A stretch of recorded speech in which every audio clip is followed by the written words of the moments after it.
a strong sense of place. Here in New Mexico, the forest is tied to cultural identity, maintaining qualities of an ancient world that still thrive to this day. The forests in New Mexico are unique in that they have been ancient homelands having supported the needs of inhabitants for thousands of years. There is a strong connection of substance and spirituality in this social landscape. No other forest in the United States has the complexity of past, current, and future purpose as those of New Mexico's woodlands. For the roots run deep here.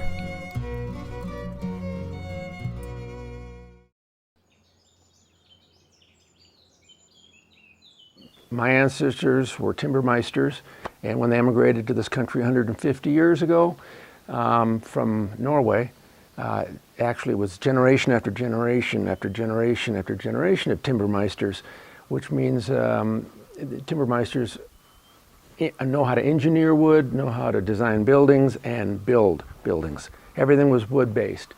And we have a beautiful piece of forest. Went to forestry school back in the day.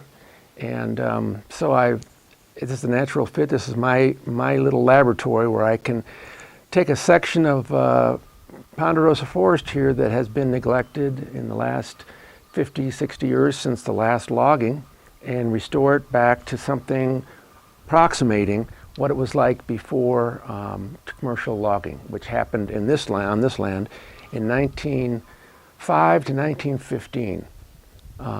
Prior to that, it had been basically a virgin stand forest that had been very small time logged by the local folks who came up here to get firewood and building materials and graze sheep and livestock back in the 50s and 40s, 50s, and 60s.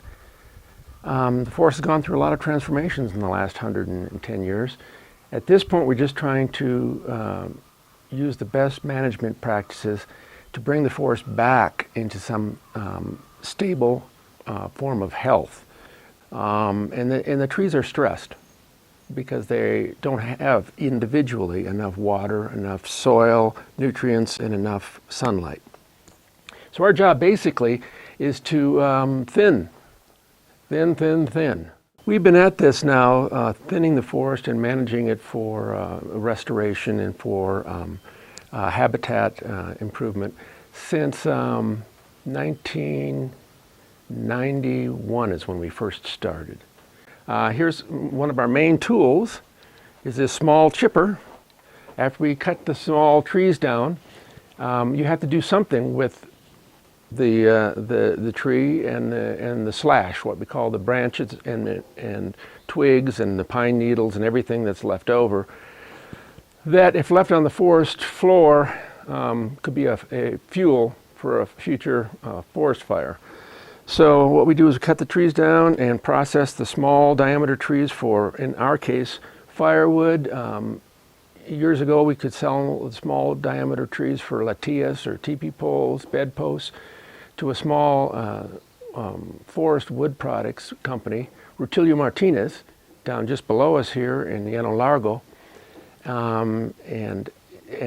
So they would use the small diameter trees for teepee poles, bedposts, and latias, and firewood. And then at that time we didn't have the chipper, so we'd just gather the branches and put them in clearings and let them rot over the period of, it would take about 10, 12, 15 years for the branches to finally start to dissolve into soil. Another alternative was to burn those piles at the time. The problem with burning, of course, is you have to be very careful. Part of the tree farm process is it's not just about thinning the forest and providing forest products for the future. It's also about building the soil. And everyone in the valleys below here, the rich soil in the valleys that around the floodplains, it originates from somewhere.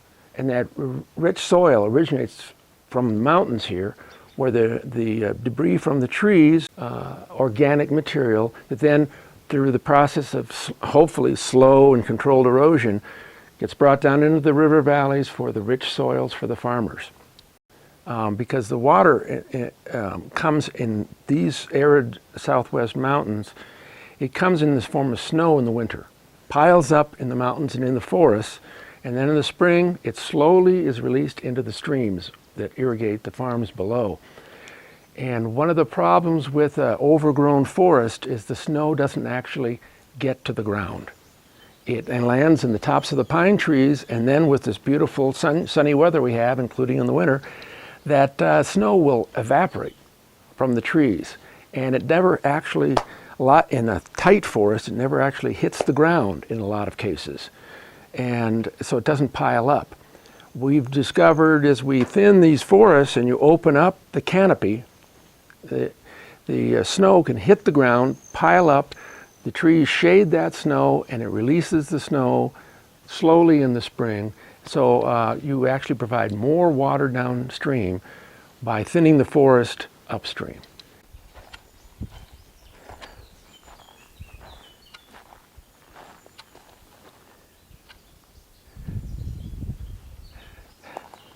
So this forest here has only been thinned one time, just opened up enough that I could actually come back then and thin it a second time. It definitely needs another thinning. But my approach to forest thinning is to do it stage by stage to allow the remaining trees a chance to put on girth, to get bigger around before we come in for another thinning. This is still way too close together.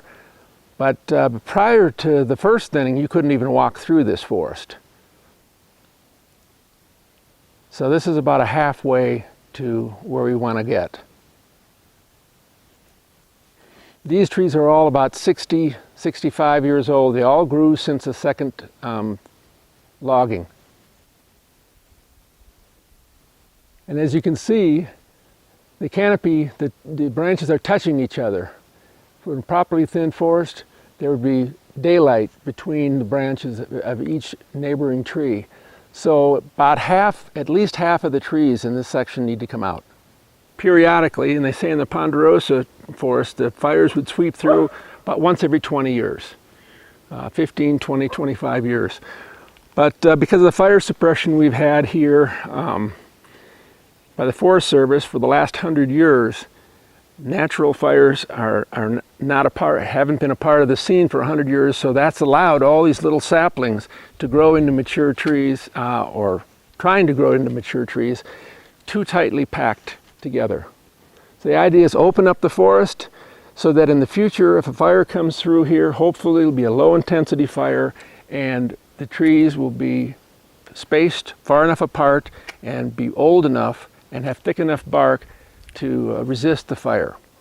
So one of the examples of a plant life that comes back once you open up the canopy and let the sunlight to the forest floor is this little shrub that's called, the common name is buckthorn.